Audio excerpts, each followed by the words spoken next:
El libro de Génesis, en la Biblia, nos narra la historia del comienzo. En este libro encontramos el capítulo 10, un capítulo que actúa como un mapa genealógico, detallando la descendencia de Noé después del diluvio universal.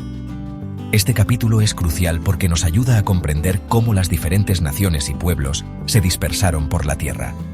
Génesis 10 nos habla de los hijos de Noé, Sem, Cam y Jafet. Cada uno de ellos se convirtió en el patriarca de una gran familia, y sus descendientes se extendieron por diferentes regiones del mundo.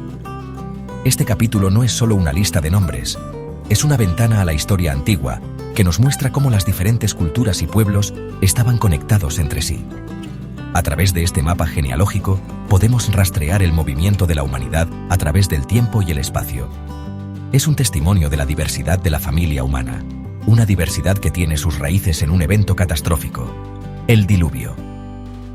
En las siguientes secciones, exploraremos con más detalle la descendencia de cada uno de los hijos de Noé. Veremos dónde se establecieron, qué culturas desarrollaron y cómo contribuyeron a la rica historia de la humanidad. Este viaje a través de Génesis 10 nos ayudará a comprender mejor no solo el pasado, sino también el presente, recordándonos que todos somos parte de una sola familia humana.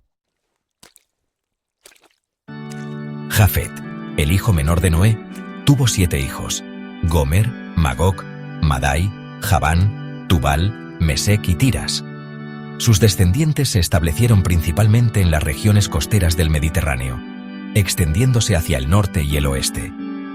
De acuerdo con algunos estudiosos, los descendientes de Jafet son considerados los ancestros de muchos pueblos indoeuropeos, incluyendo a los griegos, los romanos, los celtas y los germanos. Gomer, el hijo mayor de Jafet, es considerado el ancestro de los cimerios, un pueblo nómada que habitaba las estepas del sur de Rusia y Ucrania. Magog, por otro lado, se asocia con los pueblos escitas, conocidos por su destreza como jinetes y guerreros. Madai se relaciona con los medos, un pueblo que estableció un poderoso imperio en la antigua Persia. Javán, otro hijo de Jafet, es considerado el ancestro de los jonios, un pueblo griego que se estableció en las costas de Anatolia y fundó ciudades como Mileto y Éfeso.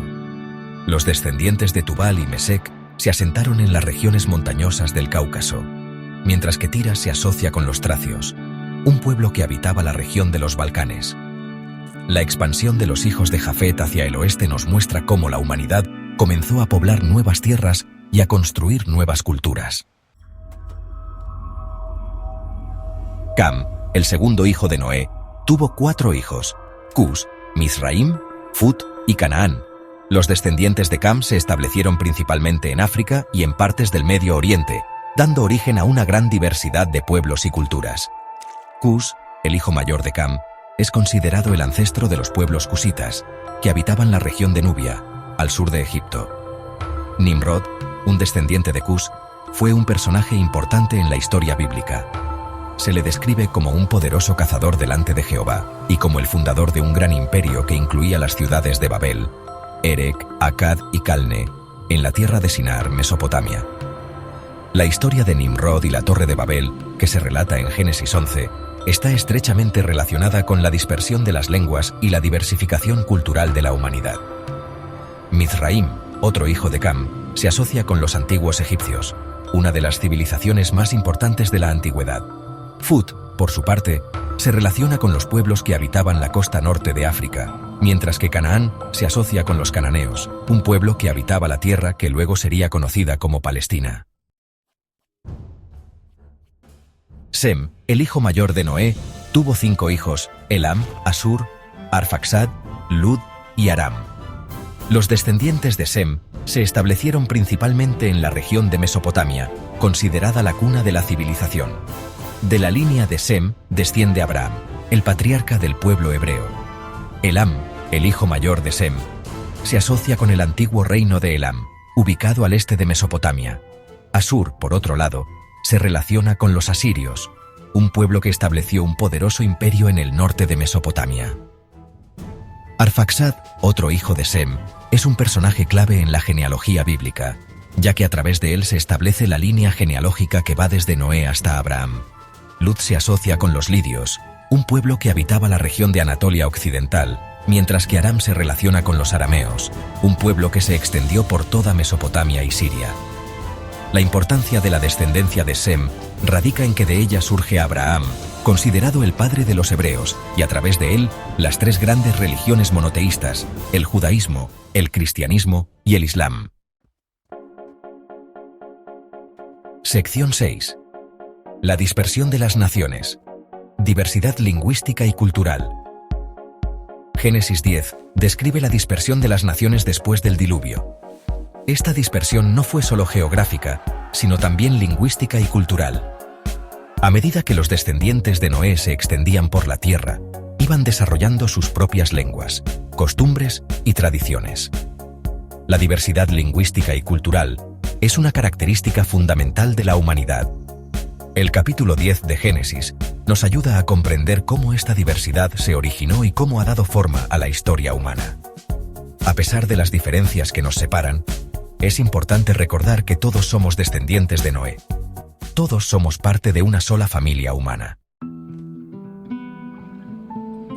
Sección 7. Peleg y la división de la tierra.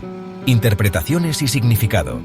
En Génesis 10:25 se menciona a un personaje llamado Peleg, cuyo nombre significa división. El texto bíblico dice: «Y a Eber nacieron dos hijos. El nombre del uno fue Peleg, porque en sus días fue dividida la tierra». Esta frase ha dado lugar a diferentes interpretaciones a lo largo de la historia. Algunos estudiosos creen que la división de la Tierra se refiere a la separación de los continentes debido a la tectónica de placas. Otros interpretan esta frase como una referencia a la dispersión de las naciones y la diversidad lingüística que se produjo después de la Torre de Babel. Sea cual sea la interpretación que se adopte, el nombre de Peleg nos recuerda que la historia de la humanidad está marcada por la división y la separación. Sección 8. El mapa genealógico, un reflejo de la historia antigua. El capítulo 10 de Génesis, con su detallada lista de nombres y genealogías, puede parecer a primera vista un texto árido y poco atractivo. Sin embargo, si lo leemos con atención, descubriremos que es un valioso documento histórico que nos proporciona información sobre la geografía, la cultura y las migraciones de los pueblos antiguos. Al comparar la información contenida en Génesis 10 con otros textos antiguos y con los hallazgos arqueológicos, los estudiosos han podido identificar a muchos de los pueblos mencionados en el texto bíblico. Esto nos permite trazar un mapa de la expansión de la humanidad a través del tiempo y el espacio, desde su origen en Mesopotamia hasta su dispersión por todo el mundo. Sección 9. La importancia de Génesis 10. Diversidad y unidad en la historia bíblica. Génesis 10 es un capítulo fundamental para comprender la historia bíblica y la historia de la humanidad en general. Este capítulo nos enseña que la diversidad humana no es algo negativo, sino que es parte del plan de Dios. A pesar de nuestras diferencias, todos somos descendientes de Noé, todos somos parte de una sola familia humana. La historia de la Torre de Babel nos recuerda que la desunión y la falta de comunicación pueden tener consecuencias negativas. Por otro lado, la historia de las naciones que se dispersan por la tierra nos muestra que la diversidad lingüística y cultural puede ser una fuente de riqueza y creatividad. Génesis 10 nos invita a reflexionar sobre nuestra propia identidad cultural y a valorar la diversidad de la familia humana.